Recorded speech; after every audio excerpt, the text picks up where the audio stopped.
नमस्कार मित्रों, RP sir classes में आप सभी का स्वागत है। आज अनुपात और समानुपात से नौवां पार्ट शुरू हो रहा है। आइए देखिए पहला क्वेश्चन क्या है। पहला क्वेश्चन है, संपूर्ण पृथ्वी पर थल और पानी का अनुपात 1:2 है। उत्तरी अर्धगोलार्ध पर यह अनुपात 2:3 है। दक्षिणी अर्धगोलार्ध पर थल और पानी का अनुपात क्या है। तो आइए देखते हैं इस क्वेश्चन को सिंपल बिल्कुल तरीके से कैसे क्वेश्चन करेंगे। ये कह रहा है संपूर्ण पृथ्वी पर थल और पानी का अनुपात।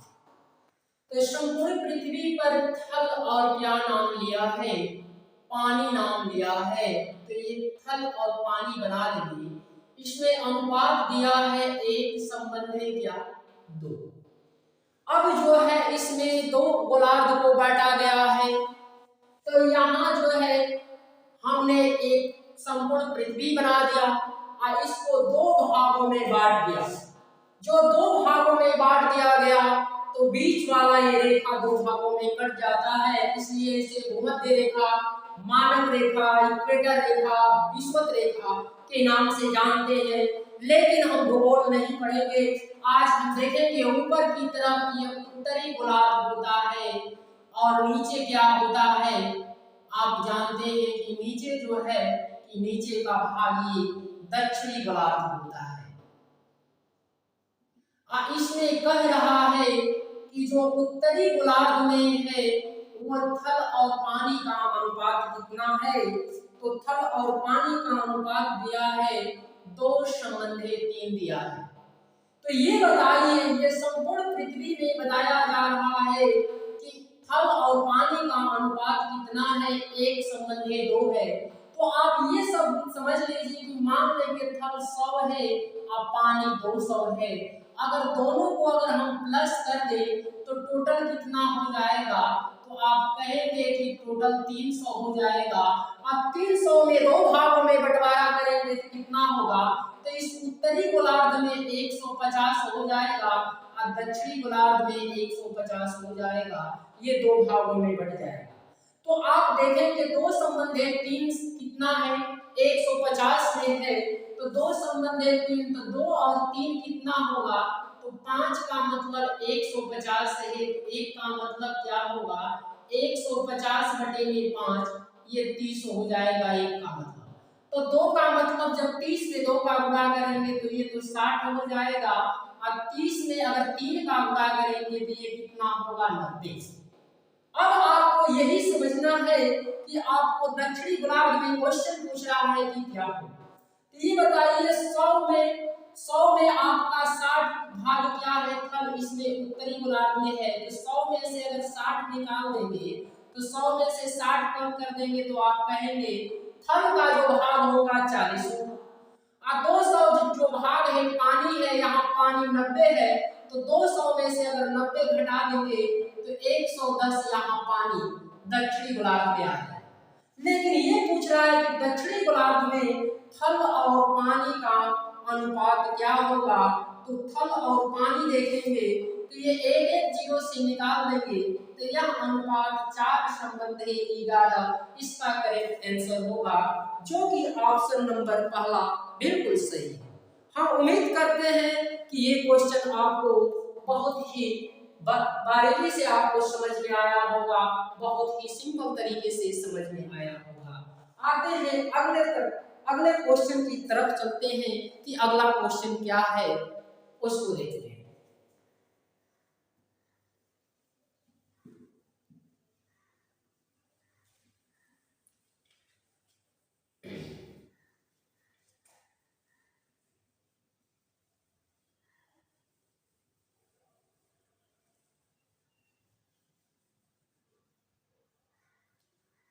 आइए देखते हैं अगला क्वेश्चन। हीरे के एक टुकड़े का मूल्य उसके भाग के वर्ग के अनुसार परिवर्तित होता है। तदनुसार यदि 5184 मूल्य का एक हीरा 3 टुकड़ों में काटा जाए और उनके भार का अनुपात 1:2:3 हो तो इस प्रकार के काटने से हुई हानि ज्ञात कीजिए। तो आइए देखते हैं कि वो हीरे का टुकड़ा कितने का है। वो हीरे का टुकड़ा है। मान लीजिए कि हीरे का ये बड़ा टुकड़ा है और यहाँ से 3 भाग टूट गया तो हो गया। जब काटा गया तो 3 भाग हो गया और 3 भाग इस प्रकार से बट गया कि ये जो है इस प्रकार से 3 हो गया, 1 हो गया, ये 2 हो गया, ये 3 हो गया, 3 भागों में कट जाता है। अब यही देखेंगे इसमें कि ये कितना होगा, तो 1 और 2 3 और 3 कितना होगा, ये 6 होगा बड़ा टुकड़ा जो होगा। और ये कट कर काटा गया है तो 1 2 3 के अनुपात में बट जाता है। ये तो अनुपात है। आखिर ये कितना हो जाएगा, तो बड़ा टुकड़ा मान लेंगे 6x होगा और ये 1 का यहाँ गुणा होगा तो x हो जाएगा, ये 2x हो जाएगा और ये क्या होगा 3x हो जाएगा। तो आप कह सकते हैं जो हीरा का टुकड़ा है वो वर्ग में परिवर्तित होता है, तो 6 का वर्ग करेंगे 6x का तो आपको कहेंगे कितना होगा, तो 6x का वर्ग करेंगे तो 6 का वर्ग कितना होगा 36x² हो जाएगा। और यही कितना दिया है 5184 दिया है इसका मूल्य। तो आखिर x² बराबर क्या हो सकता है, तो 5184 बटेंगे 36 होगा। 6 से काटेंगे 6 बार में, 6 से अगर इसको काटा जाए तो 6 8 48, 6 6 36 और 6 4 24, फिर 6 कम 6, 6 कम 6 यहाँ भी हो जाएगा, फिर 6 4 24, 6 4 24, तो x² की वैल्यू कितना हो जाएगा 144 हो जाएगा। देखते हैं इसमें क्वेश्चन क्या पूछ रहा है। तो इसके बाहर का अनुपात हो तो इस प्रकार काटने से कोई हानि ज्ञात कीजिए। अगर ये टुकड़ा ऐसे कट गया है तो ऐसे क्या होगा, तो आप समझ सकते हैं इसका स्क्वायर कर देंगे और तीनों को प्लस करेंगे तो ये कितना होगा, तो ये x² हो जाएगा। यहाँ से देखेंगे ये x² होगा, इसका स्क्वायर देखेंगे 4x² होगा और इसका स्क्वायर देखेंगे तो क्या होगा 9x² होगा। ये टोटल कितना होगा 9 13 और 1 14 होगा, ये 14x²। जबकि x² की वैल्यू यहाँ दिया है, x² की वैल्यू कितना है 144, तो x² के यहाँ हम 144 में इसका गुणा कर देते हैं तो 14 4 को 56, 14 4 को 56, 5 1 14 कम 14 और 5 कितना 14 कम 14 और 6 कितना होगा 20 हो जाएगा। ये इतना का टुकड़ा जो टूटने से देखा जाए तो 2016 हो गया और नहीं टूटा था तो इसका वर्ग किया गया था, तो इसके अनुसार 5184 का हो रहा है। तो नुकसान कितना होगा, तो इसमें से इसको निकाल देंगे वही नुकसान होगा। तो नुकसान बराबर देखेंगे तो पहले टुकड़ा कितना था 5184 का और टूटने पर कितना हो गया 2016 का हो गया। तो यहाँ से देखेंगे 14 में से 6 घटाएंगे 8 होगा, 7 में से 1 6 होगा, 1 में 5 है। तो टूटने पर कितने का नुकसान हो जाएगा 5 कह रहे हैं, 5 में से 2 जाएगा 1 3168 रुपए का नुकसान होगा। इतना मुझे नुकसान होगा जो कि ऑप्शन आपका तीसरा सही है। आते हैं अगले नंबर क्वेश्चन पे। अगले नंबर क्वेश्चन क्या है उसको हम उम्मीद करते हैं कि ये सब क्वेश्चन आपको समझ में आया। हम ये भी उम्मीद कर रहे हैं कि जब क्वेश्चन समझ में आ रहा है तो आप जरूर लाइक कमेंट करने का प्रयास करेंगे, ज्यादा से ज्यादा शेयर भी करने का प्रयास करेंगे।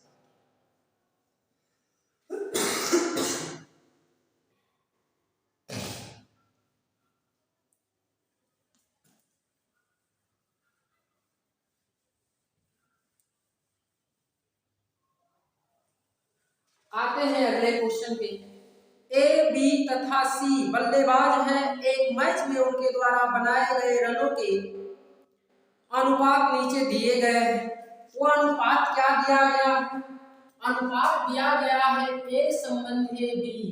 कितना दिया गया है 5 संबंधी बी और बी संबंधी सी कितना दिया गया है 4 संबंधी 5 दिया गया है।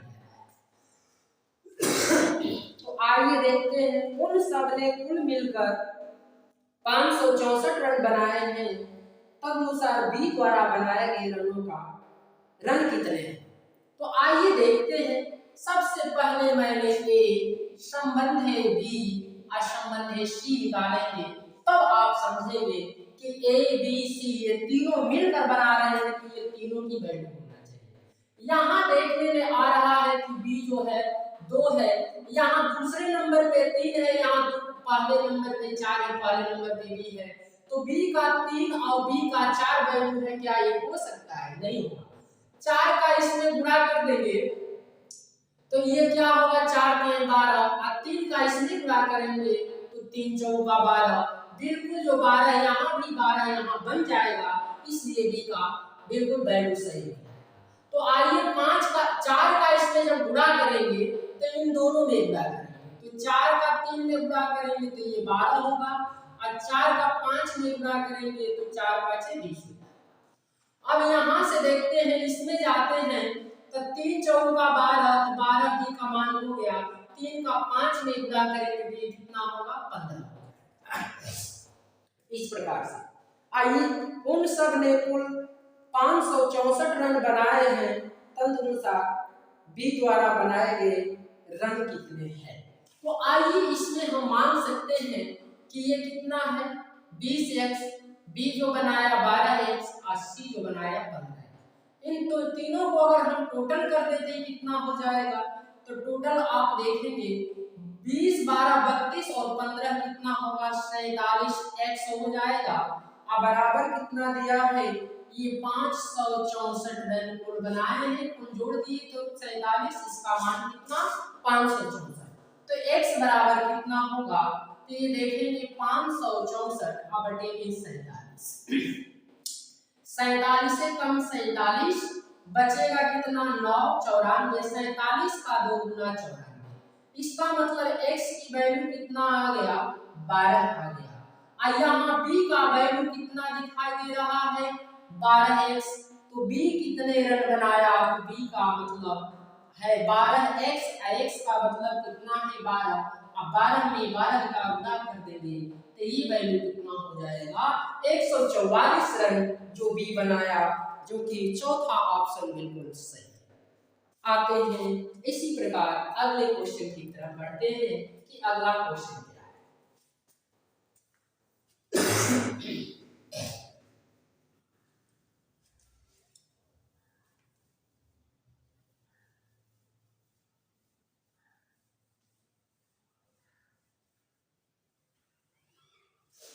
अगला क्वेश्चन है, एक परीक्षा में अंशुल ने अंग्रेजी में विज्ञान से 2 गुना अंक लिए, अंग्रेजी विज्ञान तथा गणित में उसके कुल प्राप्तांक 180 थे, यदि अंग्रेजी तथा गणित में उसके प्राप्तांकों का अनुपात 2 संबंध 3 हो तो विज्ञान में उसके द्वारा प्राप्तांक कितने थे।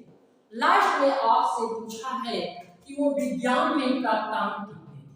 तो आइए देखते हैं, 3 सब्जेक्ट के विज्ञान है, अंग्रेजी है और एक सब्जेक्ट और है, उसका नाम जो है गणित है, ये दिया हुआ है। तो आइए देखते हैं, जहां की अंग्रेजी तथा गणित में अनुपात दिया है 2 संबंध है, ये 3 दिया हुआ है।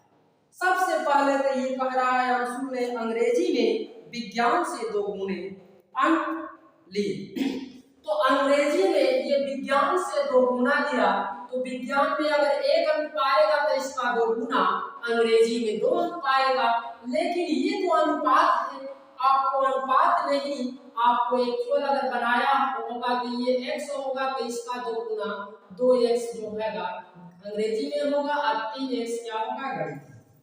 आइए उसके कुल प्राप्तांक मतलब ये तीनों अगर प्लस कर दिया जाए तो कुल कितना होना चाहिए, तो कुल होना चाहिए 180 प्राप्तांक होना चाहिए। तो 1 और 2 3 और 3 कितना होगा 6x, ये तीनों को प्लस कर दीजिए तो ये कितना होगा 6x, अब बराबर कुल प्राप्तांक कुल 6 होगा तो कुल प्राप्तांक 180 हो जाएगा।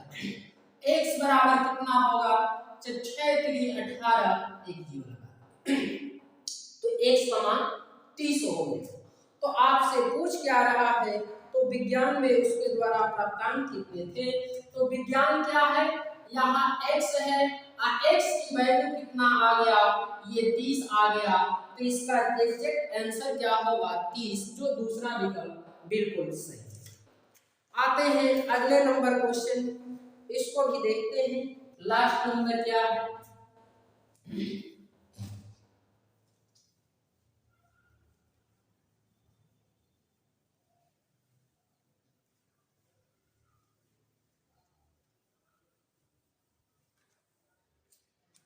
एक व्यक्ति ने अपने पेन अपने 4 मित्रों ए बी सी डी में 1/3 संबंध 1/4 संबंध 1/5 संबंध 1/6 के अनुपात में बांटे, तदनुसार उस व्यक्ति के पास पेनों की न्यूनतम संख्या कितनी होनी चाहिए। न्यूनतम पूछ रहा है, तो एक्चुअल में अनुपात इसका ज्ञात करके अगर प्लस कर दें वही न्यूनतम होगा।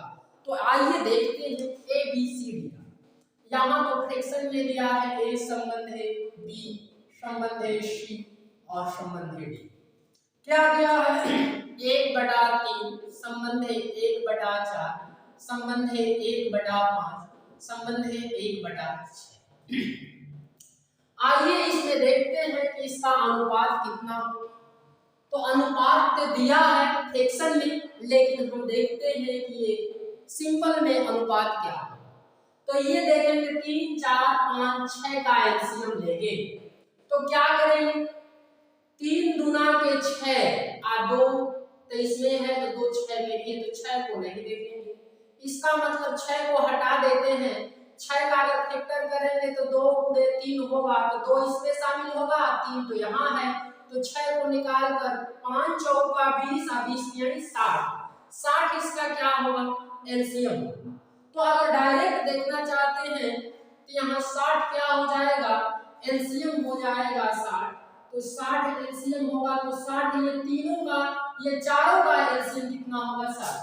तो चारों में हम क्या काम कर देते हैं कि 60 से इसमें गुणा कर देंगे, 60 से इसमें गुणा कर देंगे, 60 से इसमें गुणा कर देंगे और 60 से इसमें गुणा कर देंगे। तो ये अनुपात क्या आएगा, ये 3 से भाग देंगे तो कटा देंगे, तो ये 20 हो जाएगा।